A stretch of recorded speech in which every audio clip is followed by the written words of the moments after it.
The Shadows of Change DLC brought a lot of new units to the table. Among them, the shiniest of them all is definitely Yuan Bo, the Jade Dragon. He is a powerful fighter in melee with his Executioner Sword.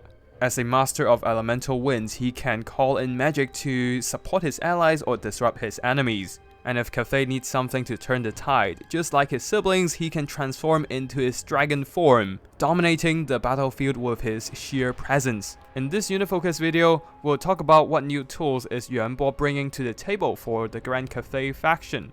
If we look at his melee stats, Yuan Bo is actually worse off than his siblings, Miao Ying and Zhao Ming, especially with less melee attack. But this is made up by his extra bonus versus infantry and the armor-piercing weapon damage. He has a fancy greatsword while his siblings, relying on their fists to punch their opponents, doesn't really enjoy that kind of bonus. This makes him a formidable fighter to duel other foot characters in his human form. On top of that, if he needs that extra damage boost, he can always activate his Dragon's Fang, giving him a massive weapon damage and melee attack boost. And that's not only it, he can also activate it in dragon form.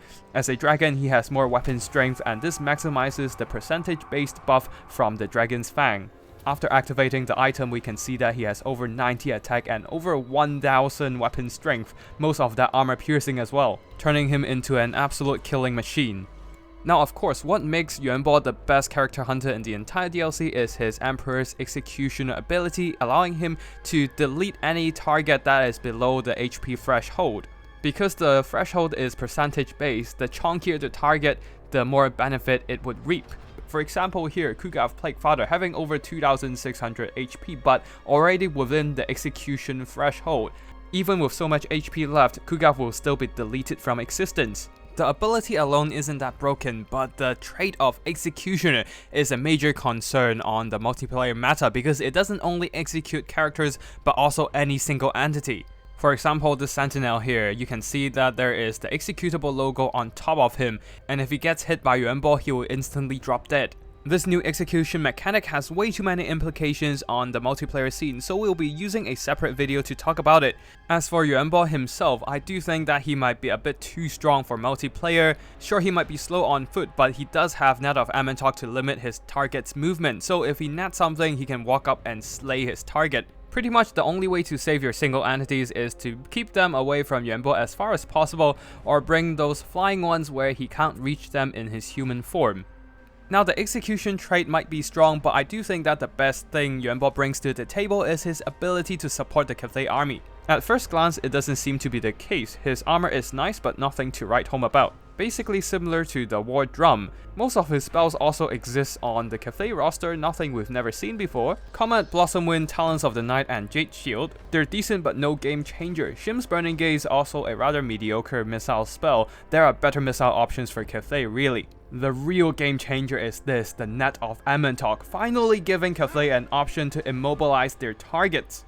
Cathay boxes are strong only because the Jade Warriors and Peasant Long Spears can hold for eternity, but Cathay generally lack the mass to pin down large monsters like the Shredder of Lustria, which can easily push its way through the Cathay infantry line and get on top of the missiles, compromising the box. But now with the Net of Amyntok, the Shredder of Lustria can actually be locked in place. The gigantic unit model of the Shredder that it relies to push through infantry actually became its weakness, making him the perfect target for the Cathay shooting practice. This also applies to other matchups like the Ogre Kingdoms, and Cathay, who was once bullied by giant monsters, now actually has a great way to counter them.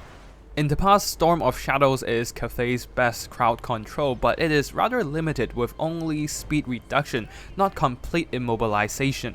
Their targets can still move, and sometimes that speed reduction simply isn't enough to stop their targets from doing what they want. In contrast, the net completely stops a unit, making them perfect for Cathay missiles to target, or in the case of weakened single entities, Yuan Bo can then close in and execute them. Unfortunately, Yuan Bo, despite being a powerful lord, he suffers the same jank as his dragon siblings.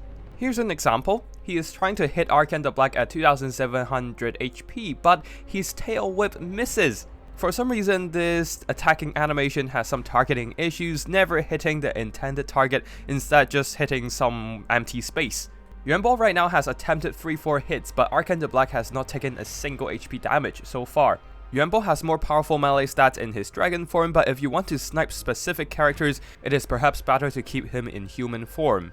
And animation jank isn't the only thing he's suffering from. I was speaking to another content creator, Human Boy Yes, and he was telling me that Yuan Bo after the dragon transformation might actually get stuck in place. This has been a bug that plagued other dragon siblings, and seems like this bug also made its way into the new DLC.